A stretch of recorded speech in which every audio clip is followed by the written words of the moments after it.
Um, it is a fairly big balance change because fire is resisted by the most creatures in the game, right? Um, as a result of that, that means that on average, they will do more damage to any given random monster in the game, which seems like a potentially big deal. However, I don't know about your games. I'm not pulling random monsters from the from the monster manual. I'm not grabbing random monsters. I'm creating my encounters.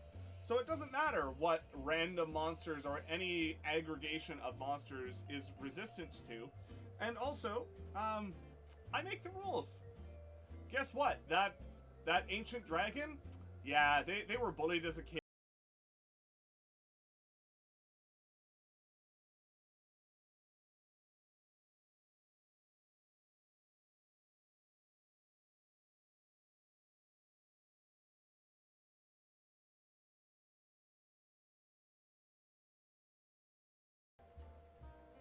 Because for some reason OBS just really likes being the most quiet thing on my computer, which is really annoying. It basically means that if I want to be able to hear anything in OBS, I have to have my sounds turned right up, and then if anything outside of OBS plays, then I get my ears blown out, which is always fun.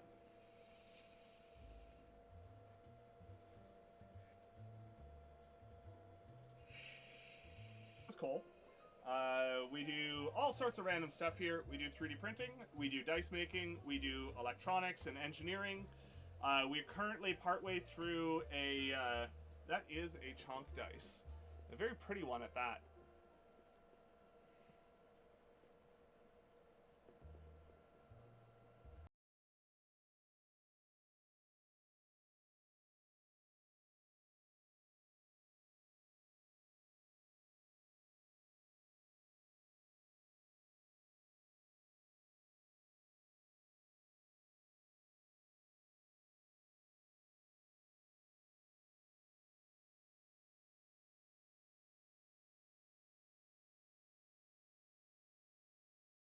So outside of this, our current... Well, I guess that means that you you AFK for 5 minutes and missed a bonk. Follow the Franco. Welcome in, Franco. Good to see you. But basically, they were talking about how, you know, they homebrewed the shit out of this game, and we laughed at the fact that no, you haven't. You haven't changed anything. And it became one of those things that was a bit of a meme, right? Is, you know, you got homebrew, and then that ended up turning into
I want to work with my players so that they have the most fun possible.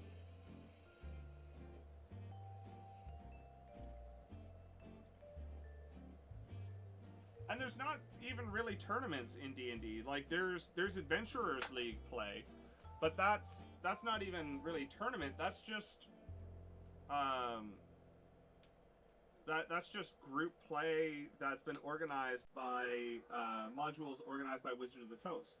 And those modules suck, I would like to say. They're terrible, and I never want to run one or play in one. But like there isn't really winning is not always the easy part to balance for. Like, for instance, one of my players, they have a character who's a sorcerer, which basically means to be viable, they largely should probably have Fireball, right? They're a forest fae. They're a fairy. Fireball is a little bit horrific in their view, but they're all about manipulation and illusion and stuff like that. So they asked me if we could reskin Fireball to be psychic instead. And there was, so there was the question of like, can we make it a different damage type because doing fire damage isn't really what my character would do. And finish off this monster. Describe it for me. Whatever. Carolyn actually has a TPK to her name. I don't. To be fair, Carolyn's TPK is a danger room simulation of basically a friend came to Carolyn and went, "Hey, I know you want to run more combats. We need to learn how to play together as a team. We'd love if you could run a combat for us." And Carrick set up a fairly a difficult but manageable combat as long as they were playing well. But they kept the creature in question. I believe it was the Shardland dragon that Carolyn enjoyed fighting so. The problem is they can oftentimes feel a little lackluster, especially in low levels. And given that this is a fairly low level campaign, we're like 2 years into it and we just hit level 7. You can't have a class that feels terrible at low levels if you're going to be spending the entire campaign at low levels. So we changed it, and it basically is like a wild magic monk that is built around the idea of protecting their friends. And it is fantastic. And it has been a lot of fun to revisit and go after.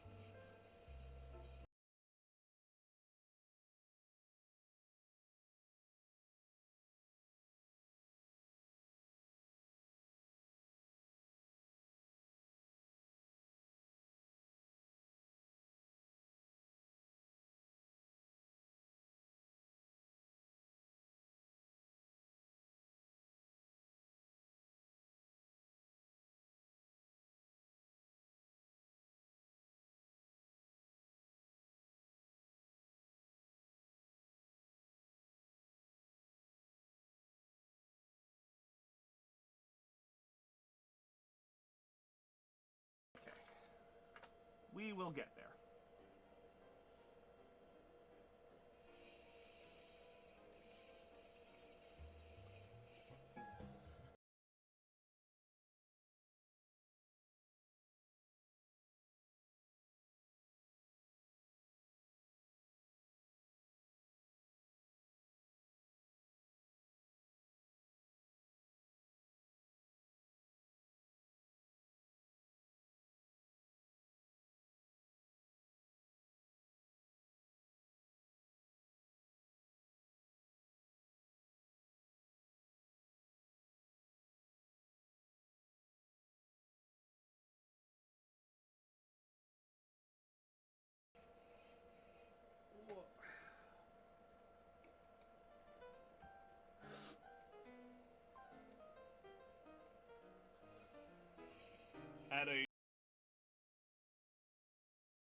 a goblin paladin who wore like ratted out vestments over some really shiny plate armor he had stolen off a corpse. And it was a very fun character to play, because one of my big things I always maintain is if you're running a new game, running a game for new players, you never want your players to feel like they can't be ridiculous. As a result, you want somebody who's going to be the most ridiculous person at the table. And it gives everybody else the permission to be silly. So, as a result, you had Chonk, who spoke with a really, really squeaky voice.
I'm Mothman, otherwise known as... Whoa. Songs of the Spellbound Sea.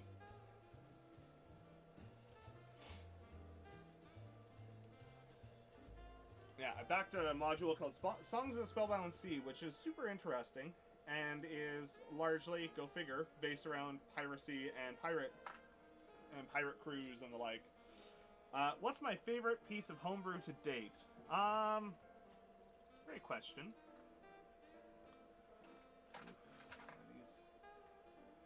Those are a little lifted. I did not push that lid down hard enough. That one's better.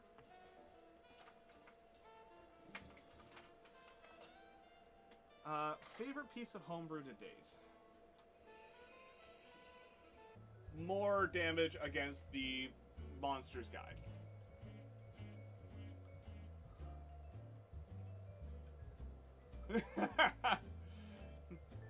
Thanks, Stereo. Welcome in. Lovely to see you. We're sanding dice today because we've got an in-person sale on the weekend. And we're trying to get some stuff ready. Currently, we're talking about Killjoy DMs and novelty dice.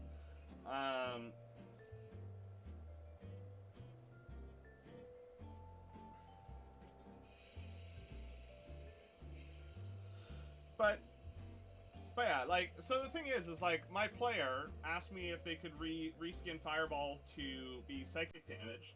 And if you look, from a sheer statistics standpoint, much a couple of years back, and the big two things it has an aura, and it has a beam attack. So don't cluster up, and don't line up. Which are generally two good rules for most combats overall. And they just kept...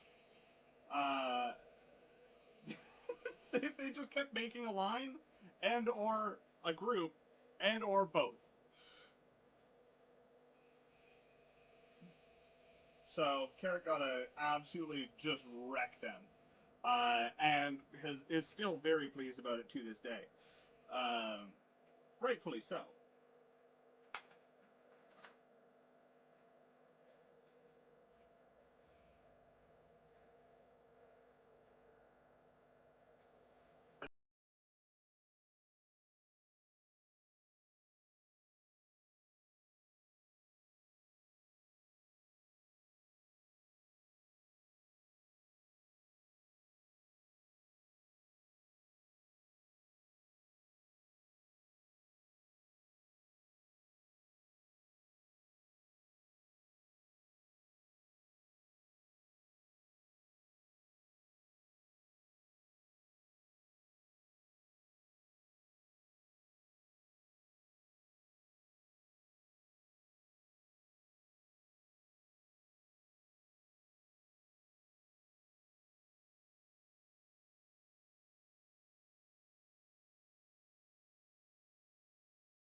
a revolver that they weren't proficient in.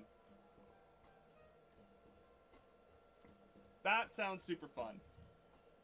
We just recently fought a big boss in our Wild Beyond the Witchlight campaign, which was a lot of fun as well.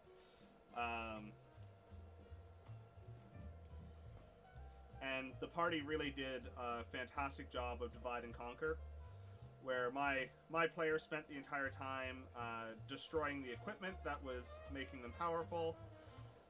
Carrot's character got in melee and just tied them up, and they kept summoning minions, and everybody else was like, no, I don't think you're allowed to have minions. And the DM after the fact is like, how do I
explain Ombrou?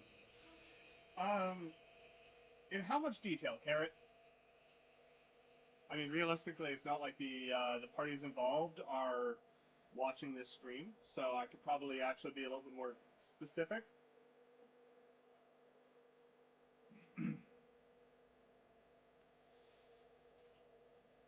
So, basically, a friend of ours was in a D&D campaign that was being streamed. Two of our friends, actually. One of them ended up dropping out of the campaign for very good reasons. But the other hung around, and it was a painfully bad campaign. The DM was not very good. They didn't really know what they were doing, and they just had the book open and were reading from it. And you could tell that they never actually read the module ahead of time, because they also had a reading voice when you could tell that they were very clearly reading out of the book. And we made a point of saying, like, oh, hey, like, because they claimed that, oh, the players do whatever they want and things go crazy and everything like that. And we're like, yeah, but dude, you've been playing this, like, by the book. It's like, oh, no.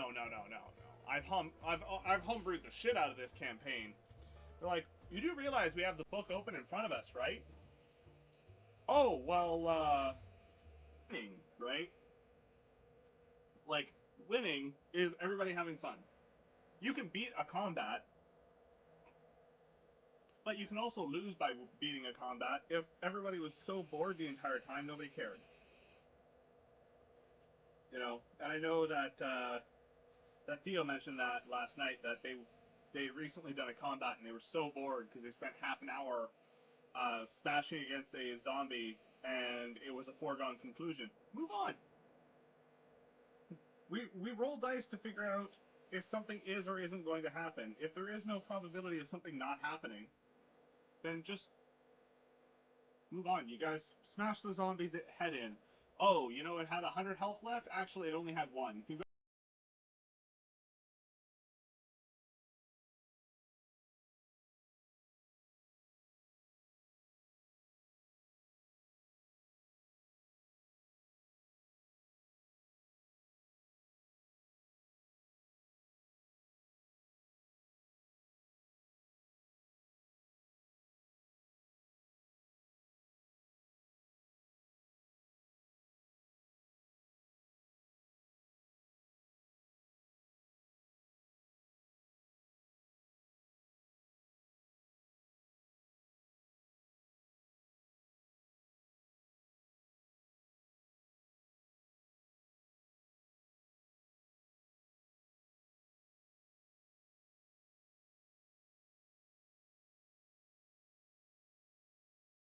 Yeah, top of the combat line. It says don't line up, and then does. Like,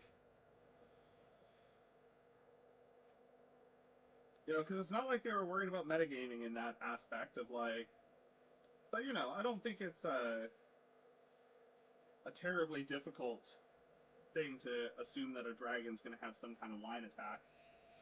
I will say, Kenny told me about when he ran a Shardland Dragon for his party, and I actually thought it was really interesting because basically they were beating the snot out of the dragon, having a good fight, and he basically went, you guys are a little over leveled for this, so I want to see what this actually looks like," and he had the dragon take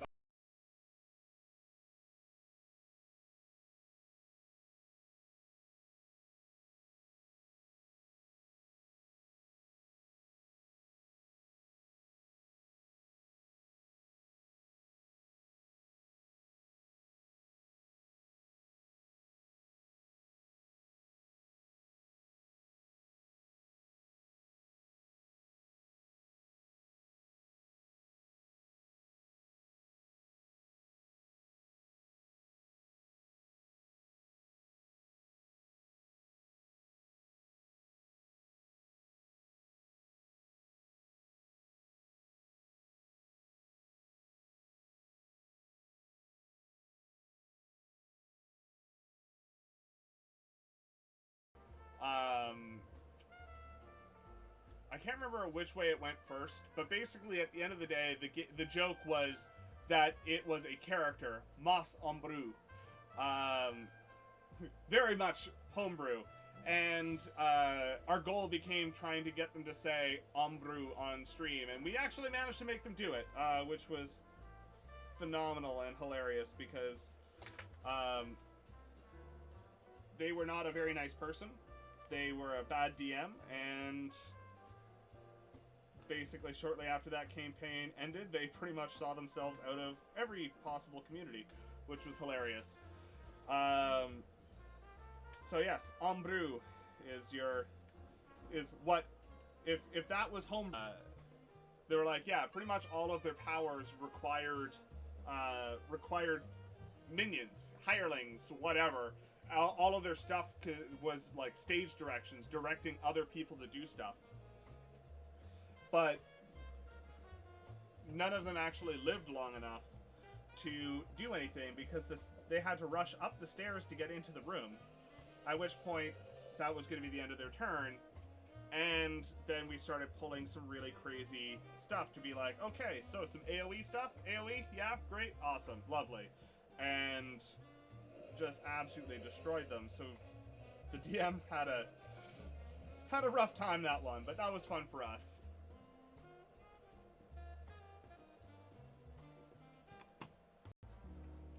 Looking at it, switching from fire damage over to psychic is actually a fairly substantial balance shift within a certain aspect. Now, the reason I say it's a balance shift is specifically because fire is one of the most... it is the most resisted elemental damage in the game. Once you discount, like piercing, bludgeoning, slashing from non-magical types. Fire is resisted by the most creatures. Okay. So switching from fire over to psychic, those people are now rolling a little wind today, which was we're getting ready to ship a new product that I did the firmware and versions 2, 3, and 4 of the electronics. The very, very first iteration was done by somebody else, and then I basically reworked the whole thing to meet our improved requirements and adjust a bunch of stuff. But I was told, hey, when the battery dies on this thing, you've got this LED over here blinking, a current status, but it's reporting a different status than the low battery, which was true. And they identified, like, hey, this is still blinking green while the battery is dead. Can you change that so that